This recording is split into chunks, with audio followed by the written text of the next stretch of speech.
I am exhausted of my life so far. My relationship is dying. I will not try to save it. Honestly, I have a lot to get off my chest.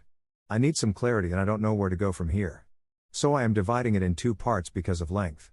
This is my absurdly long scream into the void. Part 1, on being exhausted. A sad woman's autobiographical ramblings. I met my husband around 13 years ago and fell madly in love with him. He was calm, generous and stable-headed, but also quirky, funny and a little bit adventurous. He was attractive. He also seemed to be crazy about me. It was perfect. Finally, something good was happening to me. My whole life I have been deprived of love and affection. I come from a toxic household with a narcissistic, frankly, deranged, mother. Her antics drove me to not speak to my father for over 10 years, so he was not around either. My self-esteem was not low, I had none to begin with. Growing up, I was constantly criticized, yelled at, verbally, and sometimes physically, abused, at times, just neglected, which was sometimes even worse. A short anecdote might help illustrate what I mean. Once, when I was still in my teens, my mother took a heeled, leather-soled boot and hit me repeatedly on the face during one of her meltdowns, because I did not open my mouth when she asked me to. The reason? She refused to believe that I had taken my antibiotics 10 minutes earlier. I had, and I said so, because she was not watching me while I took them. I had a high fever and could barely move while she beat the shit out of me simply because I kept my mouth shut as she tried to shove more medication down my throat, not out of defiance, but because I was scared of somehow overdosing. Kids, right. My first serious relationship was, of course, a shit show, one that lasted for 4 years. If you don't learn how to love, or more importantly, what it feels like to be loved, as a child, you might make a lot of mistakes. Joe was soft-spoken, he often talked about God, about preserving innocence and purity. These were things I had not really heard about growing up the way I did. Things I wanted to believe in. He guided me. I let my pixie cut grow. I stopped wearing black, stopped smoking, stopped laughing out loud, stopped using curse words. I drank less. I became a good girl. My mother became a tiny bit less aggressive. I was doing better at school. Soon I was going to church, confessing sins weekly, wearing longer skirts. But I still smiled too much. Once, I smiled at a waiter while I thanked him, and needed to be corrected. Apparently, my heart was full of sin, and that sinful heart had kept me suffering my whole life as punishment. Not only that, I was also corrupting his heart, destroying his purity, me, a 16-year-old, destroying this 23-year-old man's purity. I mistook his violence for passion, peeing myself and throwing up after he choked me because I made him jealous. Well, I made him jealous. He cried like a baby every time he had to rape me. Why did I refuse to have anal sex? Did I not love him enough to give myself to him entirely? How could I reject him? Did I not know how much it hurt him? He felt terrible, but he could not stop himself. I had to confess and cleanse us both. He loved me so much, and he could not deal with those feelings. Then, when I was 20, he disappeared. Poof. He took my modest savings with him. It was like waking up from a long nightmare. I had wasted 4 years, torturing myself, letting myself be punished so that I could finally become good enough and maybe deserve a little love. Trying to achieve this ideal of perfection that was even mine to begin with. I remembered that I loved writing, photography, painting. I had once wanted to pursue those dreams. I remembered me. I had started working as soon as I turned 18, saving up to one day leave home, which is not quite simple in my country. I was also studying engineering. Not by choice, but because I had been given a scholarship, a rare instance of a scholarship being a curse and not a blessing. See, this scholarship gave my mother bragging rights. I would literally not be safe if I tried to quit. So for 3 years, I went to university every day, terrified, and sat outside, talking or helping out the lady who had a snack stand across the street, who became one of my dearest friends, for hours on end. Or sitting at the library. Or tutoring English to university students. And barely scraping by with my grades, so as to not lose my scholarship. I just needed a little bit longer, and then I could stop pretending and finally leave home. I was 21. That's when I met my husband. He was a stable man who was in love with me. A foreigner. With him came a window to freedom. I would finally leave my home country, my mother's threats, her abuse, her bullying, her stalking. I could choose what I wanted to study, because studying would be free. I could follow my heart. He asked me to come back with him. He said he'd take care of me. He did not expect me to say yes, but I did. I was deeply in love, and deeply hopeful. I gave my very best to learn his language, an intensive course, 4 hours a day for almost a year. To be able to study, I'd have to take a test, proving that I was fluent in the language. And I wanted to be able to talk to him in his language, to know him deeply, because he had given me a chance, and love, and I'd be forever grateful. He proposed. I aced the test. Then, I found out that my high school diploma was worth nothing here. I would, in fact, not be able to study. First, I'd have to get a sort of substitute high school diploma, which would probably take me a couple of years. I was, of course, disappointed. After much insistence in multiple offices, I was given the alternative: I could continue my studies here, losing only 1 year. The subject I hated, that I was forced into. Still, I was torn. I had never been happy, or followed a dream before. I had dared to hope, but quite honestly, I did not have a lot of energy and effort left in me. Adding 2 years to my studies seemed like a nightmare. I wanted things to be easy for a change. It felt like I was in the Truman Show and life was intentionally being difficult. My friends were almost done with their studies. I was tired of being the fuck up. I went to one of the best schools in my home country. I also had a scholarship for that. Apparently scholarships is the one area of life where I am lucky. Most of my childhood friends were very wealthy. Most of them chose to study abroad, and went to top universities. Obviously, not here. We got married. He promised that if I could not find my way here, we would leave. He would support me, so I could fulfill my dreams. I loved him deeply. I picked the easy choice, continuing my studies. I managed to get an inch of flexibility in my permission to study, so I could focus in IT, not engineering. It didn't take long for me to be offered a position as a professor's research assistant in the university. It also didn't take long for me to start exhibiting signs of both CPTSD and PTSD, which are, as I have learned, separate diagnosis, remnants of my past life. Loving gifts from my mother and my ex. I am not sure what triggered me so abruptly. Maybe it was going back to university. I was fine, then I really wasn't. I will not get into detail about this phase. Being brief, I was admitted for 12 weeks, being a danger to myself. The clinic was crazy. It also saved my life, as did the fellow crazies I met there, and I say this in the most loving fashion, so please don't take offense. I tried to go back to my job after, but that ship sailed. My professor was accused of some kind of fraud because the research project was actually for a business idea he had, which he was monetizing outside of the university. He had to fire me. But that was okay. After 1 year I decided I could not dedicate myself to things that made me unhappy any longer. It was killing me, and not softly. I could barely breathe. I quit my studies. I started making a plan, trying to figure out how to make it work without a diploma in a foreign country. Then, to my surprise, I got pregnant. While writing this I suddenly realized that most good things that have happened to me were not my choice. My choices have been shitty, but there have been happy accidents. My daughter is one of them. The first few months of my pregnancy were plagued by hyperemesis gravidarum. By the 4th month, I had lost 8 kilograms, around 15 pounds. The only thing I would not puke were apples and cucumbers. She was born premature. At 32 weeks, I, being my lucky self, naturally developed eclampsia and had seizures in the OR. I remember waking up after the operation was over, completely disheveled because the last thing I saw before my seizure was my daughter being rushed away, her O2 very low, confused and alone in a room I didn't know, the PACU room, not knowing if she was alive, why I had blacked out, why there was no one here with me. I started calling out, but no one heard me, and there was no button to press. My lungs had been filled with water from the edema caused by my organs shutting down due to the preeclampsia, so I guess I wasn't loud enough. I was terrified. But she was fine. Not fine, marvelous. I met her when she was 4 days old, when I was finally capable of sitting up in a wheelchair long enough to be taken to the NICU. She was tiny, and precious. I learned what the deepest love is. That my life is worth something, because it created hers. She is worth everything. I also learned the depth of the abuse I endured. Looking into her innocent little face, I could never imagine being a parent and putting a child through the things I have been through. I was simultaneously healed and broken even further. By becoming a mother I felt both immense joy and the deepest sorrow for the child I had once been. I dreamt again. I had to. Chasing my dreams became an obligation, because that is the example I wanted to set for my daughter. So I got a loan, bought a new camera, read everything I could, and became a photographer. I had enough skill, dedication and ambition to learn, and I got really good, quickly. I started making some good money, too. If I saved up enough. Maybe, just maybe, I would be able to afford to study one day, or take some time off to dedicate myself to art and writing. No matter, for the first time my life had become worth living.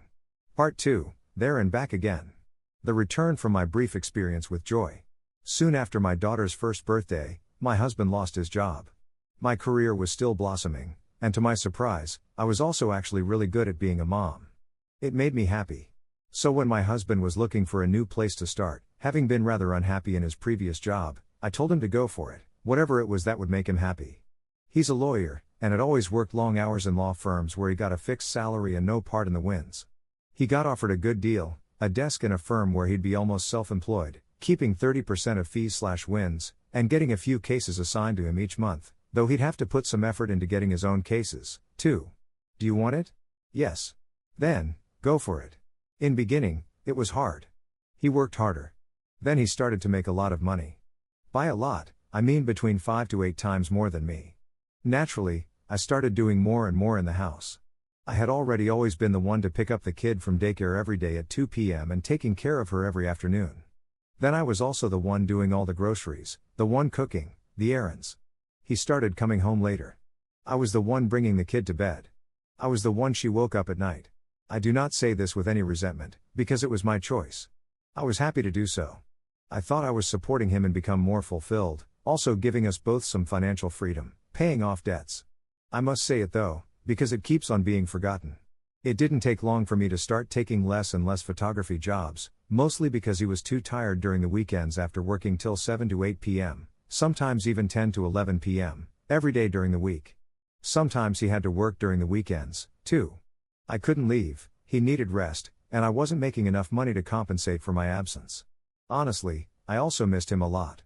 We barely saw each other, and when we did, it was like interacting with a zombie. I had to remind him to touch me, to hug me, to talk. I had a couple of good years. I worked internationally, got paid to take photos abroad a few times, even. But by the time my daughter was 4, my career was taking a nosedive, because I was turning down too many jobs.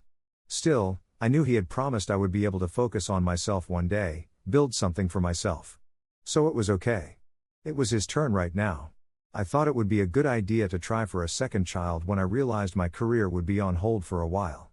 Being an only child, facing my family's issues alone, I wanted my daughter to have a sibling that she might be able to count on when she grows up. And a friend to play with. Another person to love and be loved by. After some time, when my daughter was 5, I became pregnant again. My pregnancy was high risk, worse than I had expected, and then I got diagnosed with a rare-ish type of diabetes, MODY. I started insulin therapy. I had to be in bed for the entirety of my pregnancy, and was induced at 38 weeks, which ended up being another C-section. But I managed to carry my son to term. Something strange happened to me after my son was born. I became terrified again. Terrified of raising a boy. He felt so distant to my reality as a woman. How could he come from me? He would never know what it was like to be a woman, one who's been abused, repeatedly. One who knows that there are men who deem themselves harmless, who think they are just having a bit of fun, and yet they are still physically stronger than you, and nothing you say will matter if they simply choose to ignore it. It was a mixture of PPD and PTSD. Definitely a lot of P's and D's. I started failing. I started to not want to fight anymore. I no longer wanted to live. I was finally becoming what I am in my innermost self, fundamentally broken. I got scared. My husband stayed home for 2 weeks after the birth. I remember saying, repeatedly, how badly I was struggling, and that I needed help. He said, "I am not a psychiatrist. I can't help." I was reminded me of another time I had really, truly needed him. I was miscarrying my first pregnancy. I was crying, in pain, sitting on the kitchen floor. He was in bed. This had been going on for some time. It was a small apartment, so I called out to him. He walked into the kitchen. He said, "Do you want to go to the hospital? If you do, I'll take you. If not, let me sleep. I have work tomorrow." So I did look for psychiatric help. And I started to look at him, too. I had forgotten that entirely. I spent so long living so barely, always on the very limit, that I never stopped to really look at him, and whether or not all those pretty promises he had said to me in the beginning actually ever meant anything. I was busy learning his language, then trying to find my way in his country, then with a child, with the house, with my health. I had always been so thankful he had looked at me, that he gave me a shot. But had he really? Was it real hope? Or was it a carrot dangling at the end of a stick? When has this man actually ever affectionate, other than an odd Instagram post on our anniversary, declaring how deeply enamored he is with me? For years, I have been the one reaching out to him. Trying to fix a dead bedroom, buying lingerie, dressing up, putting on makeup, changing up my hair, for some novelty. Proposing adventures. Coming up with ideas to spice things up, though all I truly want is to feel safe and secure within love, that it's not going to be taken away from me. He expresses love differently. He doesn't know how to deal with strong feelings. Am I drinking the same poison again, in a milder version? I have tolerated people's shortcomings for a long time, only to realize that mine are never tolerated. Failing my duties revealed that he actually has no tolerance for my failures, and no real desire to be there for me when I need him. He just enjoys it when I am there for him, which he knew I would be. Maybe I am being too critical. You can't judge someone based off their worst moments. Maybe it's my trauma speaking, making me scared, over-analytical. I honestly don't know. I signed up for a stay in a mental health clinic specializing in PTSD. It has a 1-year waiting list. When my son turned 1, my husband had to work late. He was usually the one to walk the dog at night, I did mornings. But that night he too was tired. So I went instead. The dog really needed to take a dump, so he ran off behind some bushes as soon as I freed him from his leash at the park. I kept on walking. And then I didn't. I had thrown the leash over my shoulder, like a scarf, stupidly hanging behind me. Someone took it from behind and used it to choke me. I was found 30 minutes later, lying face down on the frozen winter ground, my pants pulled down around my ankles, next to an empty beer bottle. My came dog actually came back and prevented the worst from happening, only the beer bottle was used on me, but there was no semen inside me. He was guarding me when a couple of tweens spotted me. This was 2 years ago. I have been broken since. I barely leave the house. A man who lives on my street has harassed me a few times already. I am fairly certain he was my attacker. The park is less than 5 minutes away by foot. I recorded his verbal abuse once, as he tried to forcibly take me to his apartment when I went out to get a haircut. The charges have not yet been taken seriously. There is no proof, only a verbal abuse, which is basically nothing. So I am stuck in this house, without money, education or a job, my mental health down the drain, depending on my husband to be a hero and support me. No judge would give me custody if I tried to leave, especially not if I tried to leave the country to be with my father. The high-paying opportunity isn't that high-paying anymore. Turns out a fixed income is a sweet thing. My husband is always stressed. He barely touched me before, it's become even rarer since. There is no novelty that seems to cure this, and I am too hurt to even keep on trying. I made an effort, the biggest effort, to get a chance at love despite all this fucking trauma. He barely does. And I wanted him so much, because he was the one I chose. He was my handsome, quirky, good man. He keeps on telling me it's too much responsibility, too much shit. We're stuck. He's panicking. We can't afford to move. I'm broken, I don't help enough. The house is a mess. I look like shit now. I know. I know it's too much, I am living it too, and I'm even more stuck than he is. At least he can leave the house. You need a psychiatrist. Or therapy. Or both. You're depressed. This time, I was the one saying it. Last year, at one point, he didn't touch me for 3 months. I suffered. I cried. A few months ago, this year, his parents took the kids for a couple of days. We went out to karaoke. I felt safe with him. We drank a little too much, got touchy. We came back home. Stuff was happening. I had my back to him, reverse cowgirl style. I was feeling sexy for the first time in a very long time. I heard something behind me, had he just moaned? I looked back at him. He was holding his cell phone in front of his face, not looking at me, looking at porn. Am I disgusting because of the stupid beer bottle? Or because of my ex? Because of my mom? No, it's not that. Is it your libido? I'm attracted to other people, just not you. He broke what was left of my heart to fucking pieces. I wanted to leave. He cried, he begged, he said he loved me deeply and that he just needs help. He doesn't feel connected to himself, let alone to me. He doesn't feel connected to anything. We need counseling, which we can't afford. He's in a terrible place in his head, he is being an idiot, he doesn't even know what he's doing anymore. He forgets to care sometimes. He's numb. Everything is too much. I know it, honey. I hate it. I can't even tell anymore if it's excuses or if it's the truth. It really is too much. I wish we could fix things and I could justify staying. Work on it. But I'm dead inside too by now. I don't even know if I love him anymore. I wish I could leave. But where the fuck am I supposed to go? And how?